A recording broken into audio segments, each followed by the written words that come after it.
तत्सवितुर्वरेण्यं भर्गो देवस्य धीमहि धियो यो नः प्रचोदयात्. Om Shanti Shanti Shanti. In this video, I will describe the categories of Jivanmuktas and the characteristics of a Jivanmukta. Despite certain common characteristics, these Jivanmuktas are in actual life found to differ widely from one another in their behavior, their way of dealing with society and the world, their pattern of austerity and imparting of instruction and method of dealing with devotees. For instance, Bhagwan Ramana lived a life of silence mostly, never moving out of Tiruvannamalai during the period from 1896 to 1950, that is till the end. Nothing could elicit the least reaction in him. His forbearance, forbidding his companions or devotees from coming to his help even when thieves broke into his ashram and beat him, was remarkable. He never made a formal disciple by giving traditional initiation. He lived as if the very Supreme Brahma had descended on the earth as he is and lived among us. Sri Ramakrishna Paramhamsa's way of life was far different. He used to weep and pray to his Divine Mother Kali even after he had reached the non-dual Advaitic stage of supreme consciousness. He used to go into Nirvikalpa Samadhi, that is, undifferentiated state of consciousness, even while hearing the names of the Divine Mother or some soul-stirring songs of devotion. He used to talk volubly to the visitors and devotees. He used to dance and sing ecstatically during holy celebrations. He used to weep before the Divine Mother, lamenting about the delay in the coming of his disciples to him. Sadasiva Brahmarendra of Nerur used to go about naked, not caring for anybody's frown or favor. He used to play with little children in the street and behaved like a madman. He was an erudite scholar and has written commentaries on the Yoga Sutras of Patanjali, also on Brahma Sutra. He has composed a number of songs containing both the devotion and knowledge jnana. Many a miracle has been attributed to him. Thus each Jivan Mukta lives in a distinctly individualistic way and no two of them have apparently much in common. It is impossible to categorize these Jivan Muktas into recognizable types with common traits. The reason for this difference has been explained in many texts like Jivan Mukti Viveka and Advaita Deepika. Scriptures like Akshopanishad, Mahaopanishad, and Annapurna Upanishad and Yoga Vasishtha have defined 7 stages of yoga or levels of consciousness known as Jnana Bhumikas or Yoga Bhumikas. They are: first Bhumika, Subhecha, that is sprouting of spiritual longing. This is a aphorism in Mahopanishad. I will talk about the English translation of this sloka. With the knowledge that I am ignorant, the desire that arises to know the reality through scriptures and holy men established in spirituality by resorting to dispassion, that is indifference to all other worldly objects, is called Subhecha. Gradually, his internal desires accumulated through past tendencies get subsided and he develops detachment. He is interested in good and meritorious deeds and desists from worldly interest. He is afraid of sinful thoughts and deeds and does not go after enjoyment. He talks sweetly, appropriate to the time and place, and is full of love. He serves all good and holy people by mind, words, and deeds. He tries to go through scriptural text. This is the first stage. Second, bhumika, vicharna, discrimination and contemplation, seeking the company of good people and study of scriptures while practicing detachment from all worldly objects and adopting the good conduct as followed by spiritually advanced person is the second bhumika known as vicharana, discrimination and contemplation. As a result of practicing the first stage, one reaches the second stage, that is vicharana, by following the good code of conduct as prescribed in the scriptures and by engaging in contemplation and meditation. He hears the discourses by erudite and excellent scholars. As a result of such hearing, he is able to know the nature of the various categories of objects and is able to distinguish as to what is to be done and what is not to be done. He discards pride, ego, jealousy, greed, and delusion, just like a snake seeks of its slough. He develops a true understanding of even the secret teachings on account of his devotion to scriptures and good people. Third, bhumika, asmar, asamsarga or tanumanasi, thinning of desires. This is in Maha-Upanishad. W- When due to long practice in the first and second bhumikas, one's attraction to the objects of senses become thin. It is known as tanumanasi, thinning of mind.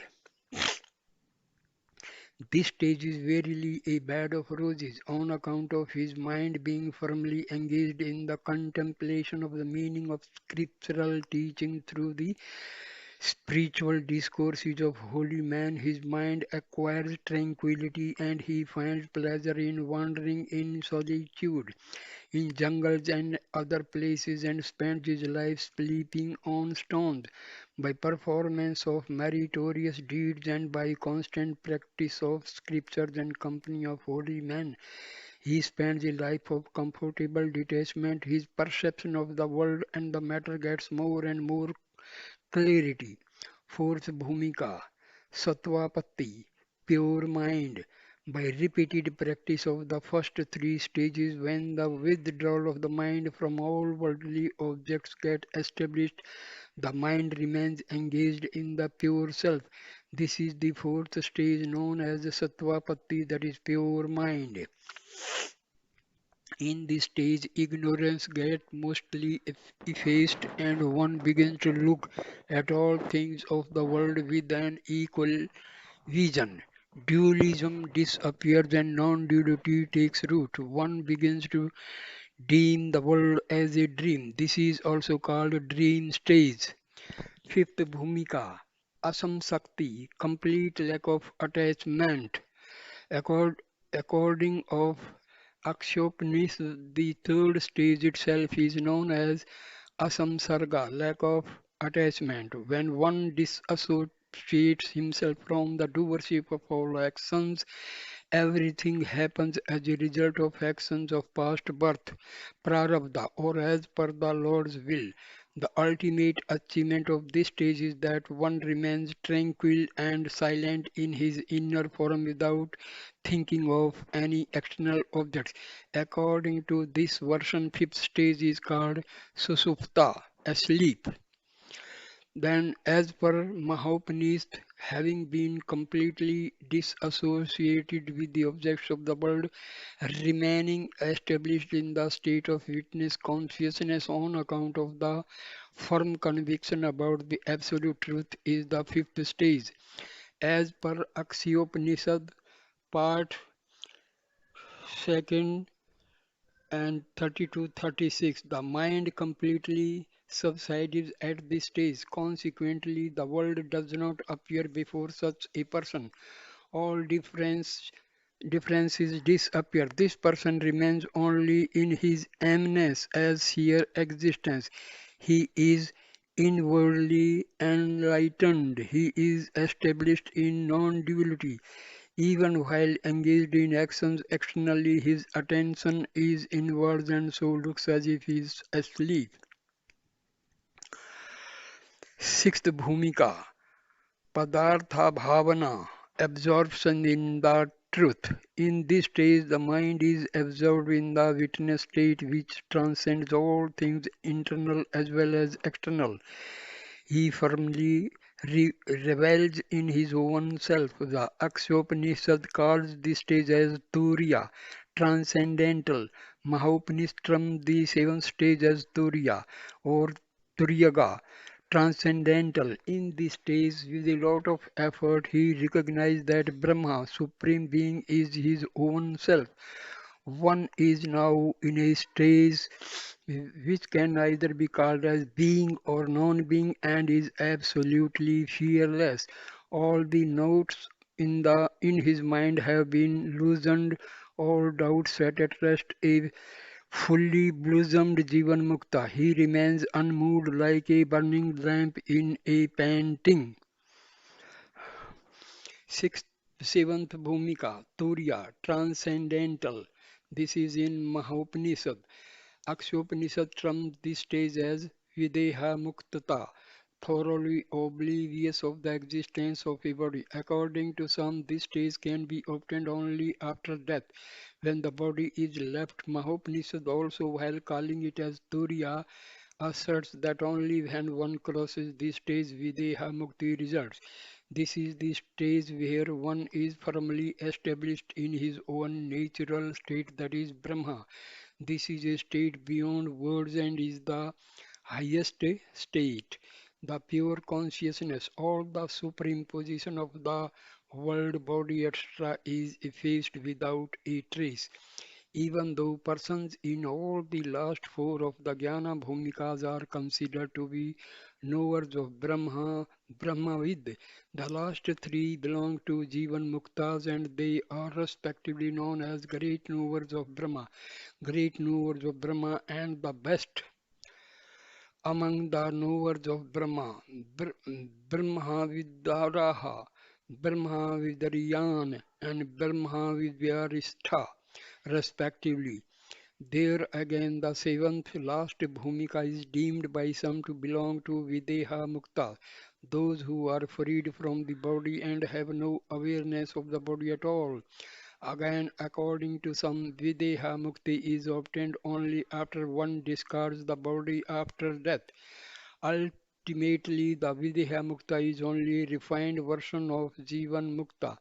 The difference between the three stages, even though all of them are Jivan Muktas, is due to the degree of tranquility achieved in the practice of undifferentiated nirvikalpa samadhi state by the three categories. But some attribute it also to the result of past actions active in this current birth, which prarabdha, which will be different for different persons. For a real sadhaka, these differences in the naming of these stages are of no consequence.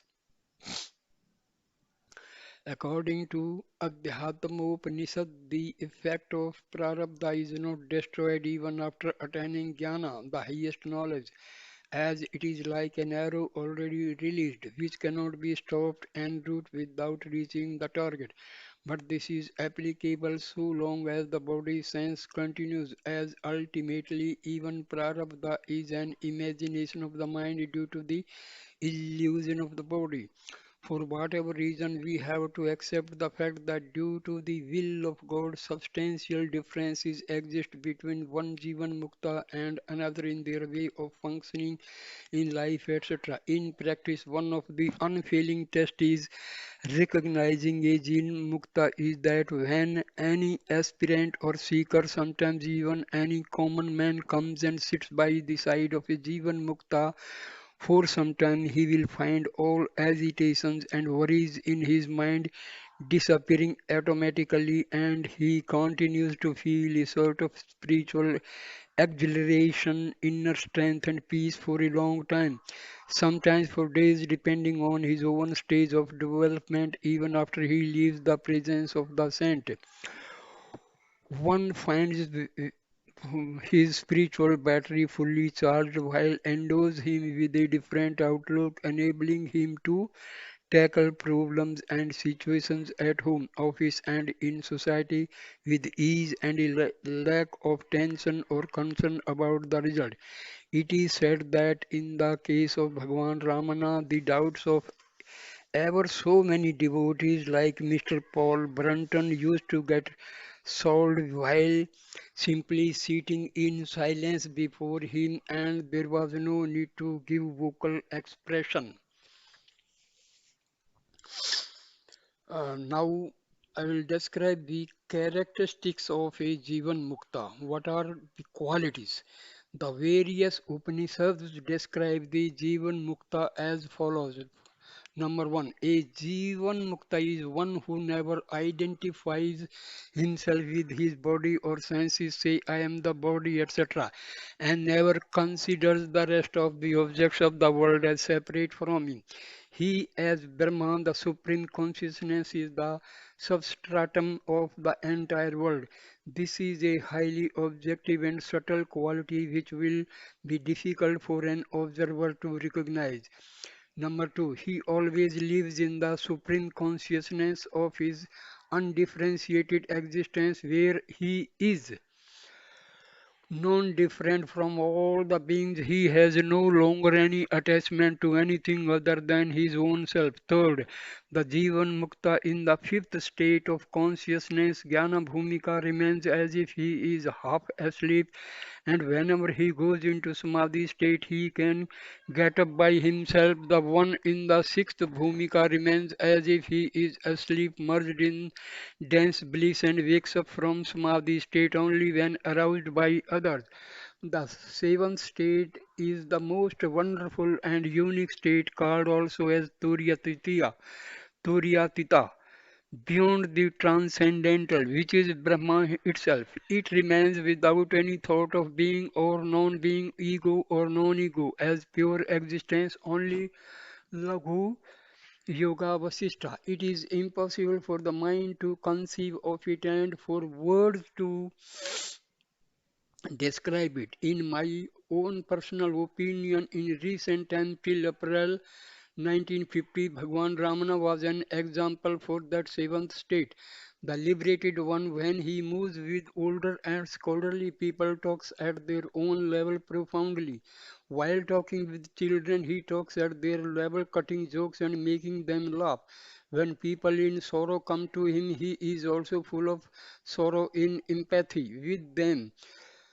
He is he is bereft of all desires and attachments, though externally he may show some specific preferences. I have seen devotees bringing some special sweets prepared at home for my Guru Deva, saying that the latter always liked them, who used to pronounce them as excellent even before he touched or tasted them. It is said that once Sri Ramakrishna Paramhansa asked one Mathur Babu to get him a silk shawl which he wore once and soon enough threw it away in mud and trampled on it, saying, what is there in this silk? He never has a fifth. He never has a single doubt and never takes any decision like I will do this or that. He just floats as if asleep in the ocean of life without choice, without preference, neither swimming nor against the current, accepting whatever comes, good or bad, favorable or unfavorable, without judging and without ego or pride, like a silent witness. This is the best of the means for attaining Jivan Mukti. If we function in this manner in practical life, whether in office or houses or society, no problem, no crisis, no any happiness will crop up. Sixth, he takes no interest in any of the objects of enjoyment. He has no taste for food. He eats bitter, salty, pungent, good or bad things with equal relish. Normally, people try to hide and fight against old age by dyeing their hair, wearing wigs, applying anti-wrinkle creams, etc. A Jivan Mukta faces old age, death, calamities, and pen, penury as pleasantly as he would become a kingdom offered to him. Mahopanishad, the entire 11th chapter of the 6th Amsa of Shivam Rahasyam, known more popularly as Ribhu Gita, containing the conversation between Ribhu and Nidga, deals with Jivan Muktas, their characteristics as delineated therein they are follows. A. A Jivan Mukta never identifies himself with his body, senses, mind, etc. He has the firm conviction that the Supreme Being is verily himself and thus revels in supreme bliss. He is bereft of all ego, which is the cause of all misery, and lives only as the pure consciousness. B. A Jivan Mukta is one who is thoroughly aware that I have no guru or disciple apart from me.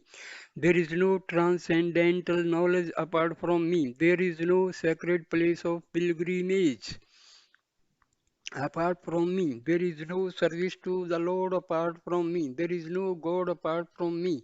There is no japa, chanting of mantra or mantra sacred syllable of the Lord apart from me. There is no fire sacrifice, homa apart from me.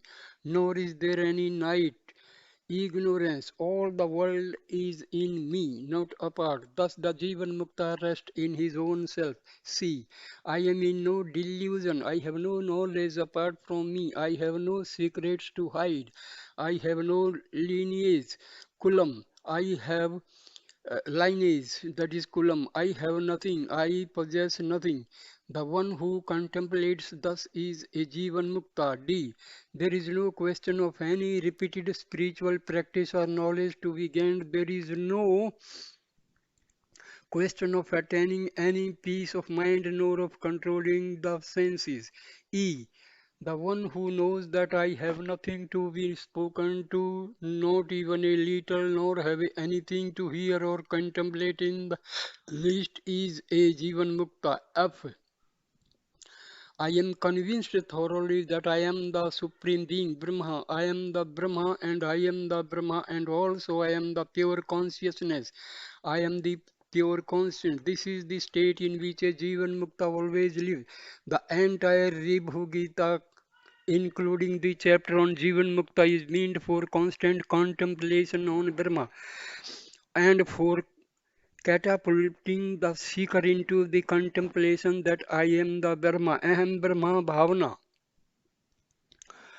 Bhagavan Ramana told a least literate lady, Sampurnamma, even if you do not understand the meaning, it does not matter. A repeated recitation will bestow untold benefits. The purpose of the aforesaid description of a Jivan Mukta, which is neither easy of emulation nor so easily understandable, is to take us to higher stage of consciousness only by repeated recitation. Eighth, we all believe that every one of us is a distinctly different individual, and the mind is the source of this feeling of individuality, which is only a thought. Hence, the distinctions of I, mine, and you arise. This wrong division of the one consciousness, which is whole, total, and undivided, is all a thought arising from the mind, which we have been hypnotized into believing. The one who is free from such thoughts of individuality is a Jivan Mukta. Ninth, all our actions in life are normally motivated by our nature made up of three modes, gunas, sattva, rajas, and tamas. A Jivan Mukta is one whose functioning is spontaneous as he is bereft of the three modes natural to everyone. Tenth, he revels in his self alone and remains fully absorbed in the sweetness of the supreme knowledge of Brahma. So i- this video I stops here. Now in the next video I will describe how a Jivan Mukta carry on with his normal day-to-day life. So dear friends, please subscribe my channel, share, comment and like my video. Thank you. Namaskar, namaskar, namaskar.